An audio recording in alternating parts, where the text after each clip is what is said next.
And yeah, it's been a few years now since I've been working with Sally and the team as a scaling up coach. I've been coaching now for, oh goodness, 10 years. And prior to that, I was working in the brewing industry. And, as Sally said, I've been working with ambitious, dynamic, fast-growing companies, really helping them on the journey. But right now, we're in a unique time. And so just wanted to really reflect on what I'm going to call a sort of mind your P's and C's. And maybe not everyone can scale up right now. It's a challenging time just to survive, let alone to scale up.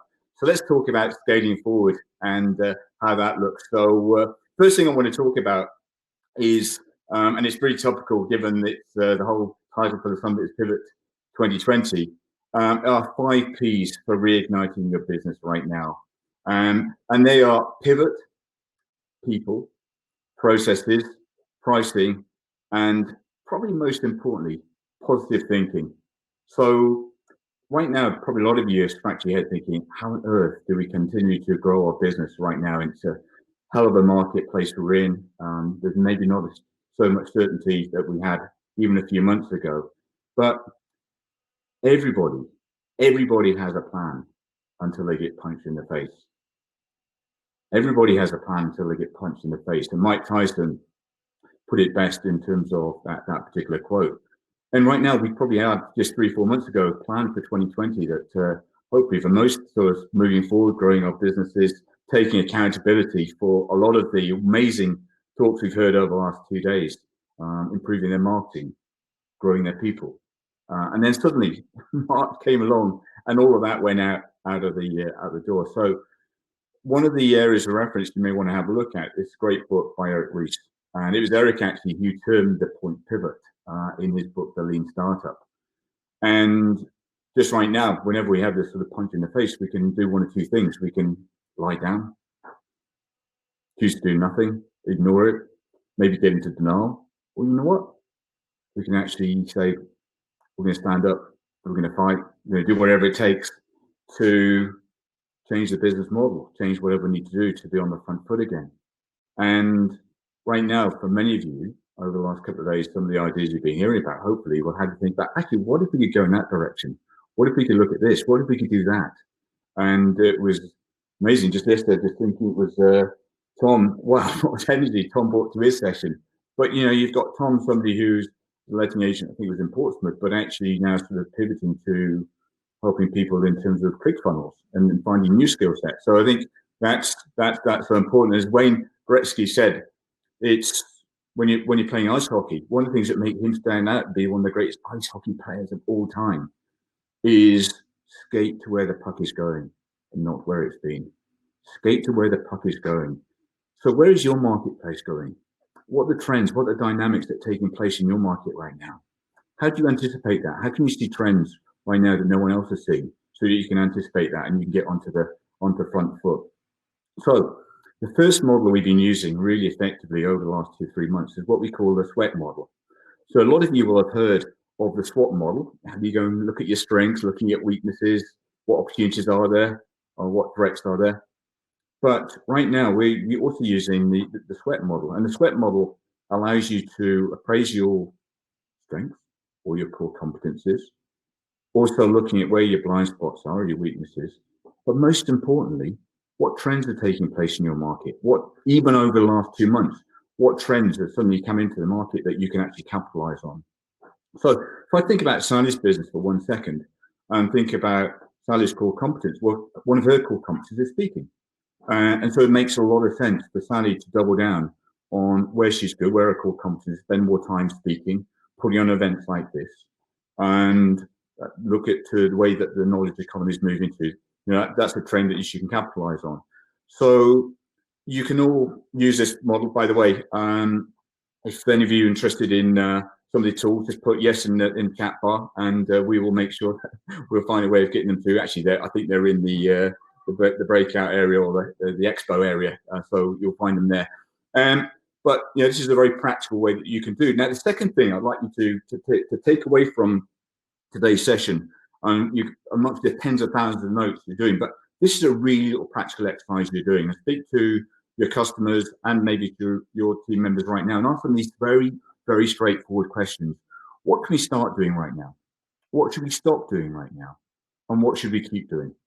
So there may be some things right now that you think you're doing okay or stuff like that, but actually infuriate your customers or make them really frustrated. Just little things. So ask them, what are things that you should stop doing? What they like you to start doing? What new services can you look at? So very straightforward exercise. Start, stop, keep. That you can get into business when you get back into it next week. Secondly, it's not necessarily all doom and gloom. There are some really hot sectors that are coming through in terms of COVID-19. And some of them seem obvious, others maybe not so obvious. But there's been an upsurge, unsurprisingly, in the likes of Netflix subscriptions, Spotify gone up, people playing sort of war games of Call of Duty. We're having this conversation today using new technology, as either all of us suddenly found out about the power of Zoom or hop in and those sort of things. And we're figuring out, how do we get home studios set up? How do we get home offices set up? What are the things that we need to be able to equip ourselves there? Anyone who's in the sanitizer area, that are doing unbelievable well. Obviously, a few months back, toilet rolls went crazy. People are keeping fit at home now. Around me at home, everybody is working out this morning in the different parts, doing yoga and doing different exercise, but they're subscribing into home gym subscriptions. All these things are changing. And even over the last couple of days, hearing how many people are, investing in new ways of marketing. And, we've got to imagine that one of the massive trends going forward are click funnels and funnel hacking, as well as the knowledge economy. The knowledge economy is set to grow threefold from something like 150 billion to 500 billion, something like that. Over the next 5 or 6 years, almost £1 billion a day. So, some big trends doing that. Even some of my own clients over the last few weeks have pivoted. One of these guys, FGH Security, they provided security to pubs, clubs, nightclubs, to Glastonbury, festivals like that. Obviously, in a nanosecond, their business just went from around about 6 million revenues trending to like 0.5 million revenue trending. So, huge challenge for them, but they've now pivoted to providing and keeping consumers safe in supermarkets. And they're now providing security services to supermarkets and retail shops up and down the country. And the good news is they've gone from about 500,000 of trending revenue in a few days up to something about 35 million now. So there are some great stories that came from that. And also one of my other clients has pivoted to help manufacture ventilators as well, to do the NHS a great service. So all some wonderful stories of pivoting right now. So that's about pivot. Secondly, I just want to focus on this whole notion of importance about having the right people in your organization. I'm not sure how many of you've ever read Jim Collins put yes in the chat box if you've read Jim or any of his brilliant articles. But one of the quotes I always live with is this notion of get the right people on the bus and sitting in the right seats. That comes from Good to Great. Get the right people on the bus and sitting in the right seats. Probably never been more important to do some sort of appraisal of your talent right now. Who is serving you well? Who are the sort of people you want to keep? And then also, unfortunately, maybe some people who aren't performing, haven't got the capability that you need to look at. So again, it may be having an appraisal of the talent you require in your business right now. And the other thing we know going forward is that there's going to be a huge amount of opportunity to find new talent. There's going to be a lot of talent available in the coming months and years to just make sure you're equipped to be able to track those as well. So the next tool we use to help people, and again, this is, you'll find this in the expo area, is the functional accountability chart. And this allows you then just to go through what are the key functions that you need to have working effectively in your business. Who's heading marketing? Who's looking after sales? Who's looking after cash? Who's looking after the people side of things? And then once you've completed that, and there's an example here of one of my clients, then how do we know that they're doing a good job? What are the key performance indicators that indicate that they are that particular function is in good health? So I've just heard over the last 2 days all of the area around marketing, and obviously importance of right now marketing, getting new leads in, getting quality leads in, getting leads in that are actually in your target market, and then having some lagging KPIs around that as well. So making sure we've got the right people doing the right things. I think the other thing I absolutely double down on, and Sally will recognize this, in one of the first exercises we did together, is to really get clear on our core values. Core values really inform the culture of any organization, but right now, more importantly, really inform the big decisions that you need to make about the future of your company, big decisions you're going to make about people, big decisions you're going to make about how you look after your clients. So the values and discovering your core values are both going to be powerful. And once you've done that, making sure that you're living them day in and day out, they're visible, that you're celebrating values, you're celebrating people who are living those values every single day, and you're giving recognition back for that. Just talked about this a few minutes ago. I think, again, just making sure that you've got great talent. And right now that even if you've got staff who are furloughed, it's still an opportunity to develop them. There's no reason why you can't train them and keep them focused that way. So again, look to make sure you do that. And this notion then, if you want to 10x any organization, then you have to 10x your people first and foremost. So, I think that's the key area. A lot of companies can get to the 5 million mark just through adrenaline and their sheer effort, but then it's all around people. So just have a think around that. And the final thing is this notion now of when you maybe have less people in your organization, is really focusing on excellence and asking your people to step up their game, asking people to be their best every day, ask people to up their game around communication, competence, the passion, the innovation. And as we've seen, the amazing innovation just over the last couple of days of bringing in a virtual conference underpinned by Sally's team, who really stepped up, I'd imagine, to bring this together. How do you replicate that in your business as well? And also, now's a time, an opportunity, unique in many respects, to focus on the relationships that you should be building right now. So what I'd like you to do in your notepad is write down 25 names, 25 people that you're going to, over the next 3 months, look to connect up with. Some of them may be on this call today. Some of them may be people that can take your business forward. Some people may be important for the growth of your organization. But write those 25 names down and then get to work. Get to work on connecting with them on LinkedIn. Get to work on connecting with them on Facebook. Get to work on phoning them up. And the great news right now is, uniquely, the opportunity of connecting with people has never been higher. Be able to catch up with people, because most of them are working at home right now. Processes, third P. Like many organizations are going to, all their processes are really running without drama. So having to think about, over the coming months, what is the opportunity now to really think about what are the core processes that I need to have running in my company, that are running without drama, that are running successfully, so that as we come back into business, we can actually make sure that in this unique time when we can actually get to work on them, that we've given them some attention, we've focused on them, and also, a unique opportunity to look at where we're wasting money, where we're processes that just simply aren't working, or redundant systems, or outdated things, working practices. But why do we still do that? So I was on a call to one of my clients yesterday in Ireland, and Mark, just over the last 6 weeks, has saved over 100,000 euros just in terms of cutting out just the currency in fluctuations, cutting out some areas in terms of where they were duplicating stuff. So very powerful right now. And this is a theme that you can run into business around Bennett, or to get lean. And Paul Akers, this is a wonderful book, by the way, by Paul Akers, called 2 Second Lean, and it allows you just to adopt a lean mindset, but also a fun working culture as well.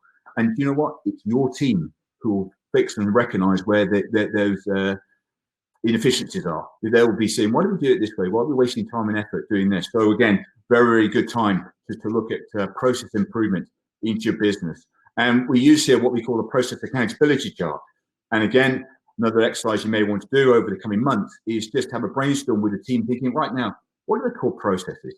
What are the core processes that we need to have running in our organization without dramas?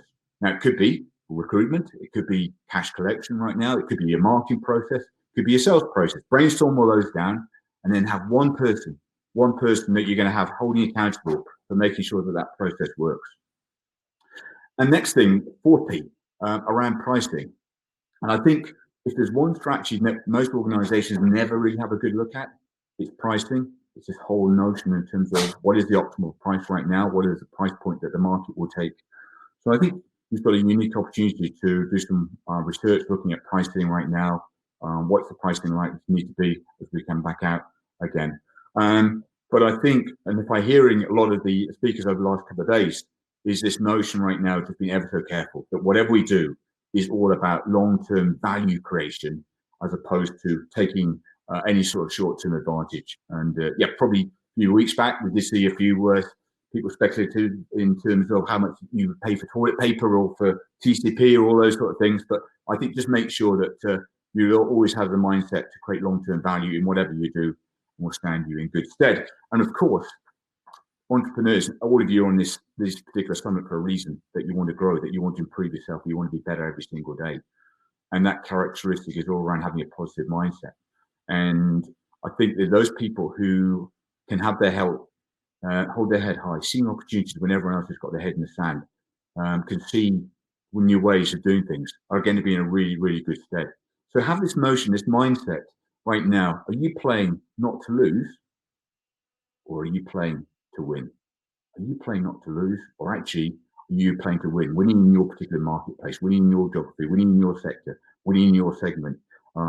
Just make sure that you've got that thing reminded every single day. And I think just like the conductor of an orchestra, everyone looks to you to set the tempo in your organization. So if you're on the front foot, you can see opportunities when everyone else is hunkering down. That's got to be a great place to be. So those are sort of 5 P's really for reigniting the business. But of course, as leaders, we also need to make sure that we are leading our teams effectively as well. So a few thoughts around this.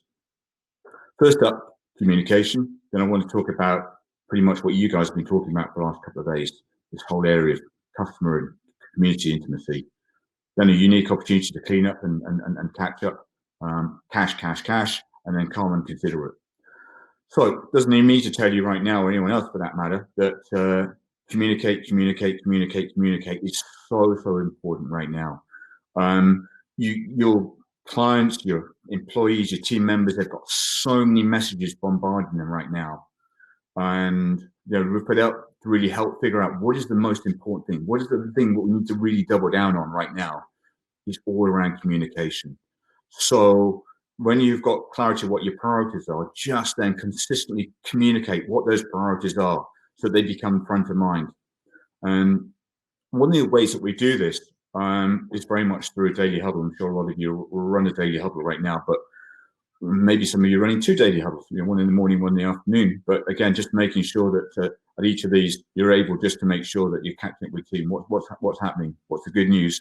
And also, where are they concerned right now? What are the challenges that are happening place? Maybe there's some bad news, and I think that's one thing that wherever I speak to right now, you need to have not just the good news element of business, but also that candor, that radical candor that things aren't going well.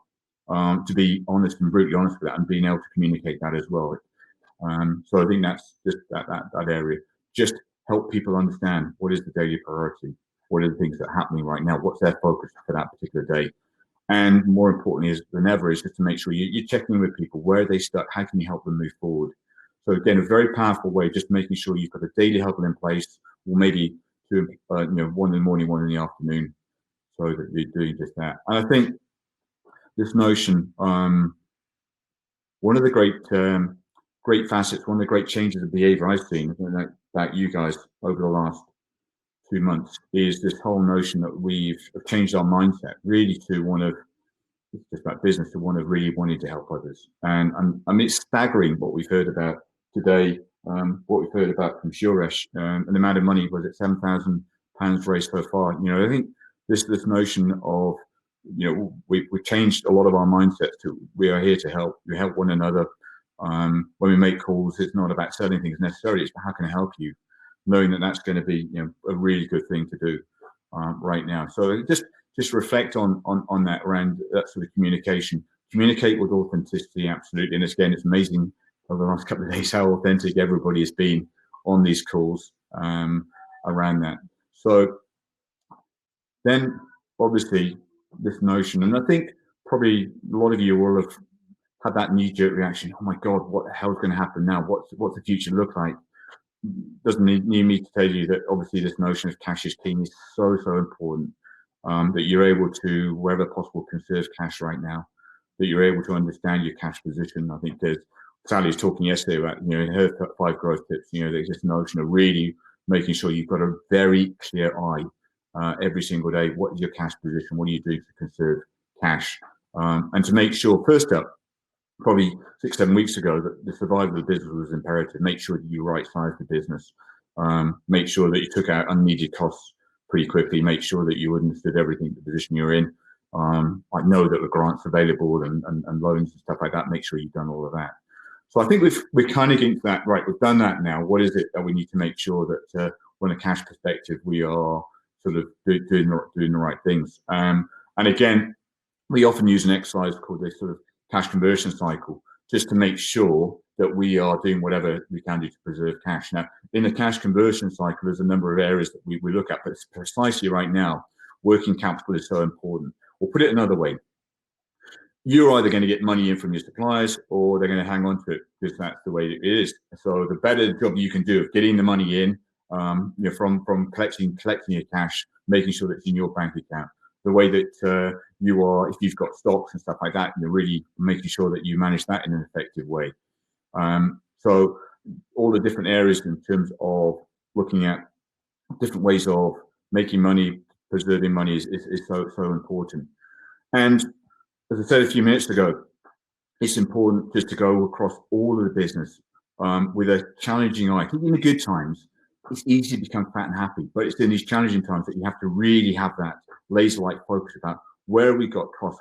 Are we got 2 CRM systems, for example, and making multiple payouts on the subscription? What are the years? Again, what are the subscriptions we're doing we haven't used for years? What are the areas in terms of unnecessary costs? So have somebody in the organization, or maybe a couple of them, just look at all the different costs, the savings that can be made, and put a goal in place to how much money you want to save over the coming months. And that can only then just go into helping preserve cash.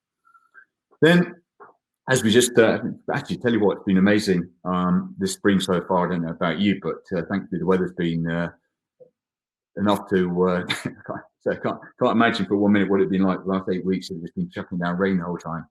But we're in spring still, and it's an opportunity to have a spring clean across the business. So again, third C is just using the opportunity to have a cleanup around the business. What again, the redundant process, the redundant systems. What are the areas that you can go and have a spring clean in the office when you can get back to it? If you can get back to it. What are the all the sort of areas of paperwork that you can really catch up on? So what I want to make sure is that in a couple of months' time, we're kind of moving towards business as normal again. You don't look back in this time of regrets. Actually, we had a unique opportunity to clean everything up in the business, make a good spring clean, and we've lost that golden opportunity. And then I think the final sort of area really is, and it's just amazing the sort of consideration that's seen, just over the last couple of days, is have the notion of keeping calm right now. Everyone else might be losing their head around, but keeping calm, being considerate, doing whatever's right. And I think that will stand you in really good stead for going forward. And one of the things I've been doing over the last few weeks is dusting down my YouTube site. And it was great just hearing Leon a few minutes ago in terms of setting down a few tips around YouTube and LinkedIn and the like. So here is my challenge to you all.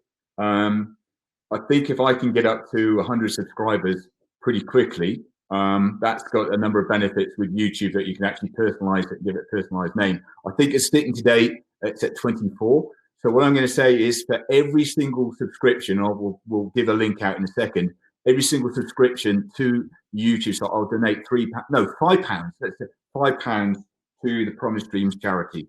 So if we can get over the next 24 hours up to that 100 subscribers mark, that would be awesome.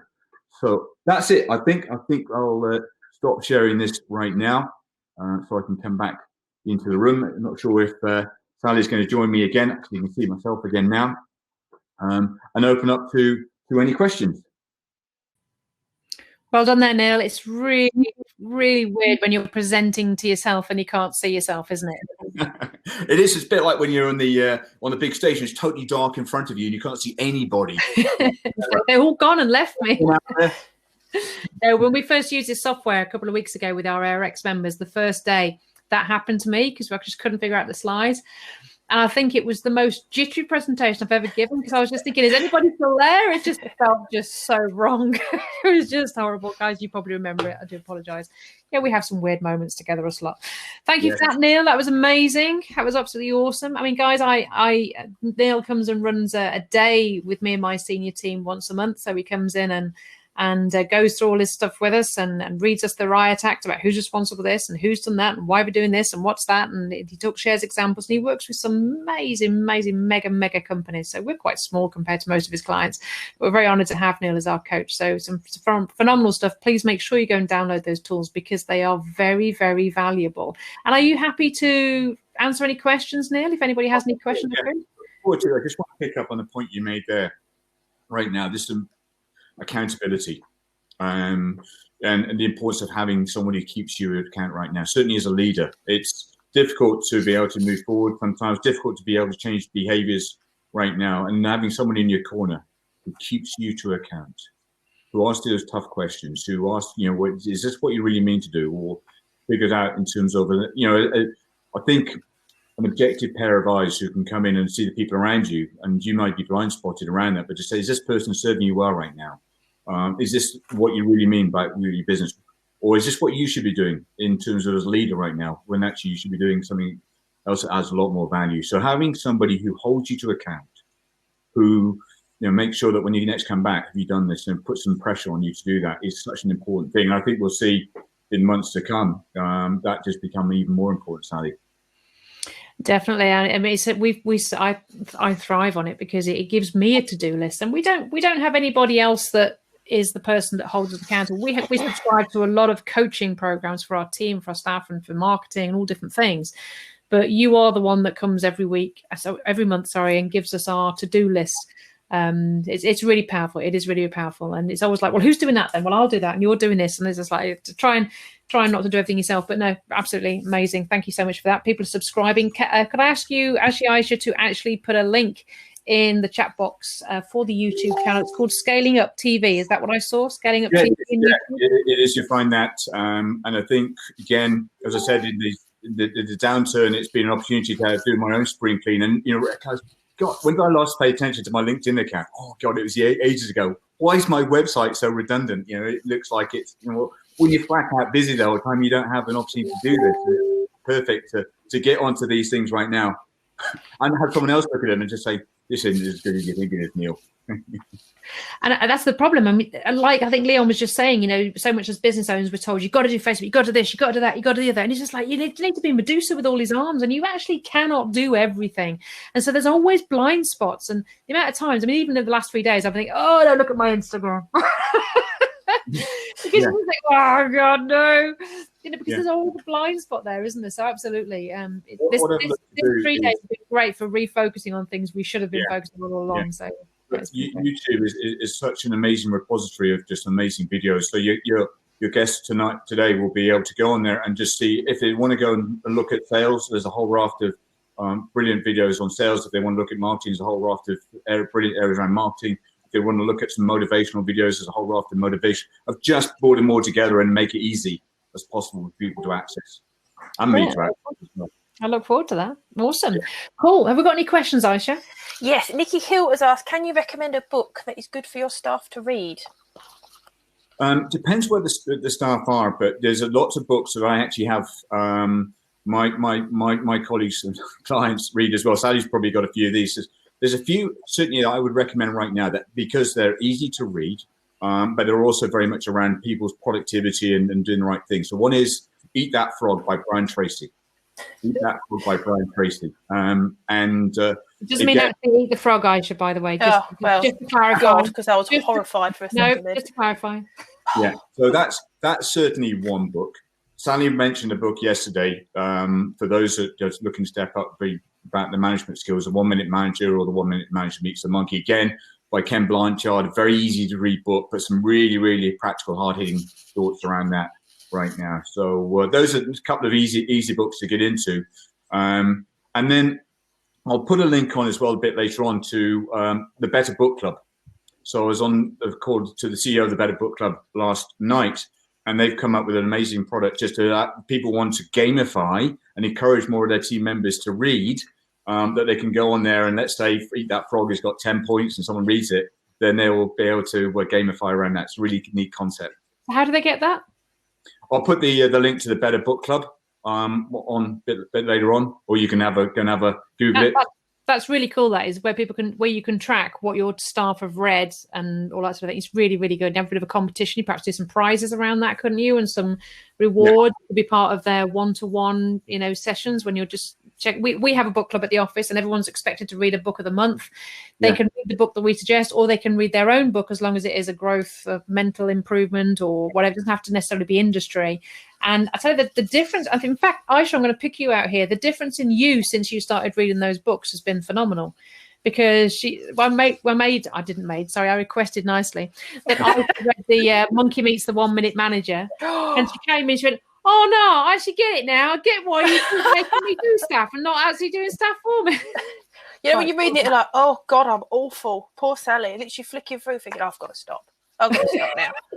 No, I think it is making sure that, and again, Arnie was the CEO last night. He said to me that he's not a great fan of actually having book clubs. He'd much rather people feel that they read books because they want to read a book and they're inspired to read. So as a leader, encouraging your team to read is one thing, and then finding a way of giving them some rewards to do that. It can be massively. Three really easy books that we've got in our book club is that one, the Monkey Meets the 1 Minute Manager. The other one is Who Moved My Cheese, which is about a 30-minute read. So easy to read, and it's a little table about 4 mice actually. Some who work hard and some who just wait for the cheese to come out. And also the other one is The Alchemist, which is, I couldn't put that down. That's a quick read, but really, really good.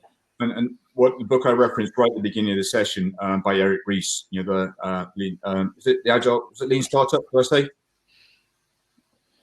I wrote down Good to Great, Jim Collins, 2 Second Lean, Paul Ackers. Yeah. No, I think it's Lean Startup, and I think that again, when we talk about pivots, and Eric Ries talks about that, and it's fascinating to see how you pivoted. I think it was Thomas pivoted as well in terms of moving just from being letting agents to actually creating funnels and all those areas now. You're now pivoted from just running a stage to running events and stuff like that, and so it doesn't necessarily need to be a massive pivot. You could just bring in a new category. You could bring in new products right now. But I think the important thing is to spend that time with your team, figuring out where are the hot things, what could we lend ourselves to, where are we strong at, and just to start to get work on that. It's almost working on your own skills as seeing. I know, let me rephrase that. It's seeing your own skills as a career within a career. So you're a letting agent, but there is levels within that. You could just be a letting agent. You could be a letting agent that has like a franchisor, or you could have a network of letting agencies.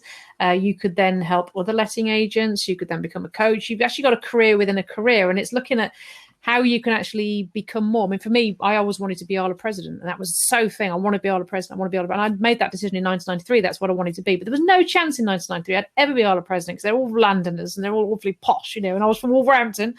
There's no way they were ever going to have me as Isle of President in 1993. And I didn't know anything about anything in 1993. Yeah. But to get there, that was like a career within a career. So writing a book, I wanted to be an author. So I set about that target. So I think one of the things that you're very good at is making people think about what is your career within your career, and how can you improve as a CEO, as a boss, as a leader, because the company is only ever as good as you. And if your mind's closed and you're not thinking about new opportunities and you're not trying to improve, you will actually hold the business back because of your closed mind. So what you do is you make us collectively as a senior team say, well, actually, we should be over there. Why are we not? Oh, well, blah, blah, blah, blah, blah, blah, blah. And all the excuses come out. And it's like, well, okay, so let's go back. Why should we be over there? Why are we not over there? And it's just making you really improve as an individual, because you are so, as a boss and owner, you are so powerful to the business. You've got to change. You've got to grow. Yeah, I think growth is what the last 3 days have been about. And you know what? It's in these challenging times that innovation and creativity really comes about. There's so many new categories that come out from these times, so many new breakthroughs. in wars, you get huge amounts of innovation that come out through, obviously we're in a bit of a war at the moment. So it is challenging your energies and your efforts and with the team to figure out what can we do differently right now? What are these new things that we could put our hands to? What are the things that we maybe growth markets right now? And I think, as a lot of the speakers have been saying, is just get to work on it. Might not work straight away, but actually do something, just keep moving forward to that. But as humans, we're designed to grow. I think I learned the analogy once, it's a bit like being a tree. You're either growing or dying. And right now is saying, actually, we've got a huge and unique opportunity to grow and to take days like today, these last 3 days, to be like sponges, to grow like, new ideas. And probably the whole raft of trees being chopped down with the notebooks. Hopefully you're all using iPad notes. Or whiteboards. Or whiteboards, absolutely. Any more questions, Aisha? Yes. So you said about staff are obviously a big asset to the team. Is there anything people can do before they commit to the employment to make sure that they're employing the right kind of person? Like, is there any questions or techniques to try and find out who they really are? Yeah, and I've always advocated the importance of recruiting for attitude, and then you can train for aptitude. And what I mean by that is make sure that when you've got clarity about the type of person, the role that you need to hire for, we use what we call a job scorecard. So you get clear, what is the mission of this role? What are the key areas? What are the key deliverables that the role has to deliver? And then what are the types of skill sets or the character people need to have? So be clear about the sort of values that you have as your organization. And Sally knows this. We absolutely got 4 or 5 values down, and build into your interview process a load of questions about whether or not they're going to live your values. So one of Sally's unsurprising about learning and growing and all those sort of things. So, great question. And you've got something like that is, what book are you currently reading? What are the areas that you're doing to grow yourself? So you want to make sure that you're bringing people in who clearly fit your core values, and making sure you've got a process. And it doesn't always work out. We know that with the Sally's company, don't always hire the right people, but finding a way then of letting them go pretty quickly as well. So that's the other ideas is also right now. I think we're going to see a lot of amazing talent we can hire over these coming months. But be slow to hire. Make sure you take the time to hire the right people, and then quick to fire. If they're not right, pretty much quickly they're not right. Allow them to exit gracefully as well. And also with virtual working, we've actually got a bigger net, haven't we? Because we can go more nationally or globally, even in some cases. The Australians were talking about, outsourcing over to the Philippines, India. You could have somebody in London doing utility management for you from Scotland or whatever. You really can just work anywhere now. Oh, the world is such a smaller place. We were having conversations in America, Canada, in different parts of the world that we probably weren't having a few months back. And you're right, there's going to be talent around the world, not just in our own doorstep. New ways of working that we hadn't dreamt of right now. So again, it's just been alive to that. And these sort of days just allow you to push yourself more. Actually, there is huge amounts of opportunity. And I know you've been looking at outsourcing some of your work to other parts of the world, and what can that look like? We've actually had a private message question. What is the difference between a coach and a mentor? Great question. So, and actually, I'm often not probably have about 6 hats I play with in any given coaching session. And sometimes I'm playing the role of a teacher, a coach, a mentor. For me, a mentor is somebody who has already walked that journey. So there may be somebody who's built and sold a lettings business, and then you can go and learn from. You can get or suck them dry about all of their experiences and what they learned in having them as a mentor. Whereas a coach doesn't necessarily need to come from that sector. I mean, I didn't really know much about the lettings business before I worked with Sally, but a coach is somebody who, in my mind, if you think about the sporting environment, is there to get the business fit to go and play the game. And Alex Ferguson, for me, one of the great coaches of all time, is there to get the business fit, to keep people accountable, to keep people moving forward around that, and can have those tough conversations. So they're probably right now, you're probably having lots of different hats on when you're doing that. Does that make sense? Yeah. And the mentor?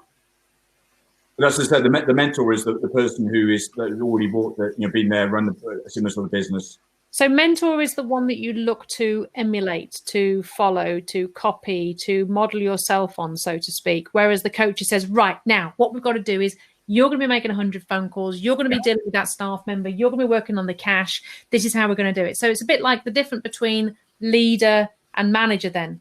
The leader is at the top of the tree going, we're going that way. And the manager's going through the trees going, right, come on, guys, we're going to go through it. Would you say that's a good definition? I'll give you an example, and this is one of the clients that client I referenced who's got a security company that's just had a pivot to keep our supermarket safe. His mentor is a guy called Ron Levitt, who I introduced to him in Canada. Ron had built and sold a security company for about 100 million. Got all the pips and stripes, knew all the sort of the hardships about growing that. Ron is a brilliant mentor to Peter now because he's been there, he's done that, he's seen how to create an advisory board, how to to go about acquiring other security companies. So again, a great person to have a mentor. Does that make sense? Yeah, it does. I hope that answers your questions, Alex. Awesome. I think you're up to about 42 subscribers. Let's have a little quick check. I'll just refresh the page, see if we've got any more. See if we're at 44 subscribers you're up to at the moment. Come on, guys. Let's get it up there. See if we can get to 100. Looking forward to writing that check to Jurish and Promise Street. Amazing what you've been able to do over the last few days, and anything that we can do to help you would be awesome. We are Agent Rainmakers. We make a difference. That's what it's we do. About. We live by our values, and Neil's the guy that helped us thrash them out. He did that. I was so excited for Neil. I always get bad FOMO because he comes in and then they all go into this office and they all come out with all these ideas, and I'm like, I just want to be. We won't let you in yet. You're not in the senior team yet. Aisha, just for anybody who doesn't know, Aisha is Kate's number 2, so that's why Aisha is here. So she's very nervous this morning. So can we give a big well done to Aisha as well for best of her standing in? She's like, oh my God, I know what to say. So just come yourself, you'll be fine. This is my final sort of thought. It is wonderful to see the way that some of your team have grown over the last couple of months. Kate, obviously Aisha as well. And even you as a coach, you probably do get the most satisfaction from seeing people grow and develop, take on more responsibility. And it was only 6-7 months ago that Kate was. I didn't really ever see Kate in the coaching session. Now there she is, kind of running the show. So it is amazing that you're able to really grow talent, give them more responsibility, see how they respond to that, and I think they've actually knocked it out of the park. So well done. We're good at throwing people in the deep end, aren't we, Aisha? Oh, yes. Right before you came on, they gave me a list. Can you imagine being nervous and then being given a list by Sally and David going, don't say any of these things that you usually do. So just reminded me. Yeah. Aisha has East Tourette's, but we're not going to discuss that here. No, I'm so well behaved now. Yes, you are very good. Well done. Thank you so much, Neil. Let's hear a big virtual round of applause for Neale Lewis. Scaling up coach, taking your business from 2 to 10 million. Well, I think most of his clients are 5 to 10 million, but he is the man if you want to grow your business. And they can connect with you. Where did we say they can connect with you? Facebook, YouTube, LinkedIn? Yeah. LinkedIn? Neil at neillewis.com is the easiest way of connecting. Easy. Neil at neillewis.com. I mean, he couldn't get any easier. So simple. Yeah, like the gentleman with the surname Street. My name is Neil's got an E on the end as well, so it's easy to make sure you check out his downloads. They are gold stuff. Yeah, good point. Gold mine stuff, honestly. Can I ask you, Neil, to just would you be okay to do some Q&A for us in the Q&A area? Would that be okay for the next 10 minutes?